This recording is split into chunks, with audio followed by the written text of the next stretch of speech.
Hello and welcome to Ferris Sports Update. I'm your host, Rob Bentley, and thanks for tuning in. On today's show, we'll update you on Ferris State men's and women's basketball as both teams continue conference action. We'll check in with Bulldog football as the Bulldogs gear up for National Signing Day this week. We're joined first by the assistant coach of the Bulldogs, Grant Caserta, to talk about Bulldog football. Coach, first of all, welcome to the show. Yeah, thanks for having me, Rob. I know since the last time we had football on the show, it was back at the end of the first semester in early December, and obviously a lot went into the end of December and winning a third national title. Just what was it like during that memorable run in the postseason? Yeah, it was incredible. It's our third time doing it, but it didn't make it any less special, especially the way it happened this year, losing the first game and then just watching the guys rally around each other and work so hard to get back to the playoffs, and then throughout the playoffs just playing really, really good football to finish the season was just awesome to see for the guys. Really proud of their determination and their resilience throughout the season. Obviously, a lot of work went into winning that national title, and a team that got better and better each and every week and played its best football in the postseason. Yeah, I think by the time we got to playoffs, we were clicking on all cylinders. We had about one half of football that wasn't our best, but besides that, we were playing pretty close to our peak. So that's what you want in the playoffs. You have to do that. Just based on the level of competition, you have to be at your best, and we were. So credit goes to our guys and our coaching staff for preparing the guys. Just how enjoyable was it to be around those guys, obviously, and to experience that as a team as we see the highlights of the championship win in McKinney, Texas? Yeah, it was incredible. I mean, there's just so many good people on the team. It's just awesome to see their hard work pay off and watch them celebrate and just experience that pure joy, that bliss of being on top again after all the hard work. And it was just amazing to be a part of that again. I know last year obviously a little disappointing in terms of getting knocked out in the playoffs. How much did that kind of fuel these guys to have a chance to get back to Texas and win another national championship? We started right away last year with getting back our mental edge. I think that was a big part of it. Coach Anise started a leadership group that met at 6 a.m. for the entire offseason, and I think you saw the fruit of it. During the season we had better leadership last year. We had more guys that were bought into what we're trying to build as a culture through the coaching staff, and then just the level of dedication they showed during the offseason to approach the workouts with such grit and such passion. I think that's what got us on the right foot to getting back to where we wanted to be. Haven't been there before. How much did that experience help these guys this time around for some of those guys playing for a third national championship? When we go down there, all those guys, we've stayed in the same hotel, it's the same stadium, so it's almost like another GLIAC opponent. When you go in to the locker room, you know where to go, you know where to navigate around the hotel, find the meeting rooms, all that little stuff that you don't really think about. Just it breeds a level of comfortability for the guys that I think helps them play their best and just helps smooth that transition when there's a lot going on that week. We send people out to the elementary schools to read to the kids, and we're traveling and getting things organized and everything's different. So having that level of comfort, I think, just helps our guys focus on the game, which is ultimately what they need to do.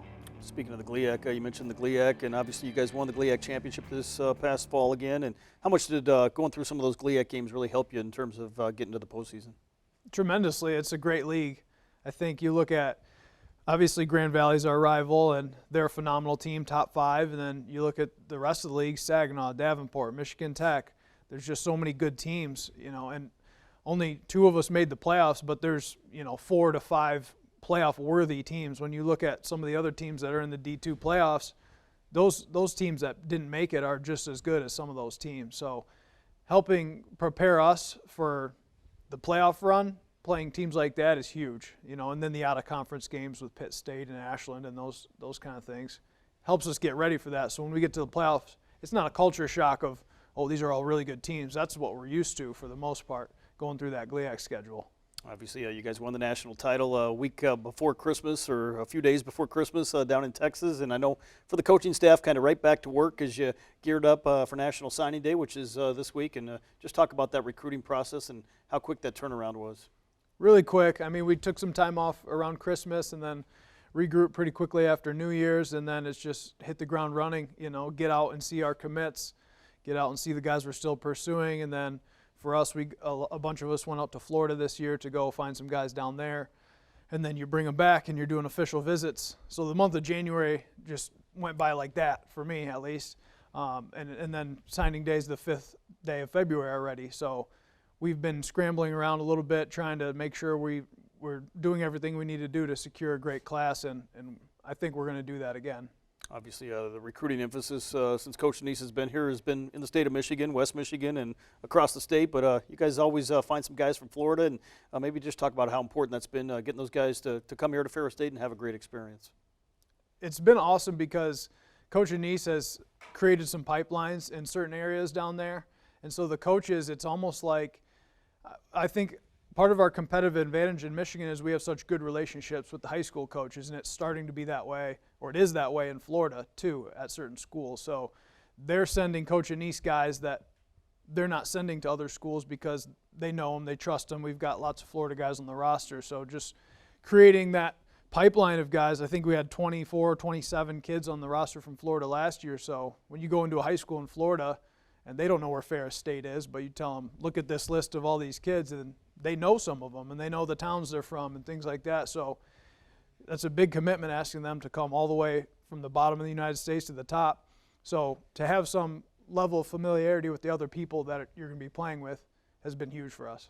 How important has National Signing Day been? Obviously, you get those kids that come here and commit to Ferris State, but that's the first step, and they obviously have to come here and put in the work to become a champion.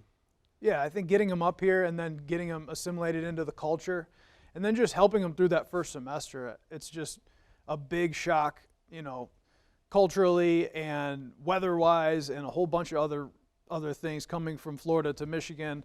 So just trying to ease that transition, get through the first semester. By the time the guys get to this time in their second semester that are from Florida or wherever out of state, they're pretty comfortable. They know what to expect. They know how to get around campus and those types of things. So they're more likely to succeed at that point. So we just try to really keep tabs on those guys and make sure that their transition's okay. Sometimes you get homesick or different things like that. Just trying to support them so that they can be successful. For the current guys, how important are those guys in the recruiting process once you get guys here on a visit to campus, and how much do those guys really help sell the program? Huge, huge. We just had an official visit with a bunch of Florida guys this past weekend, and we have all of the other Florida kids host them. So all the current freshmen, those guys will host the recruits, and it just makes it easy because they have lots to talk about. They can tell them what their experience was like, because a kid from Grand Rapids isn't going to have the same experience as a kid from Tampa. So for them to be able to ask them questions in a way that relates to what they're going to go through is really big. And especially you're creating those bonds with your future teammates when they do commit, that when you come into school you remember who hosted you, and you're going to grow up playing with that person, just 1 year behind them. So it helps create that bond that we're always trying to foster. Well, Coach, thanks for the time. Congrats again on becoming a national champion for the third time, and best of luck with National Signing Day. Appreciate it. We'll be back with more Ferris Sports Update right after this.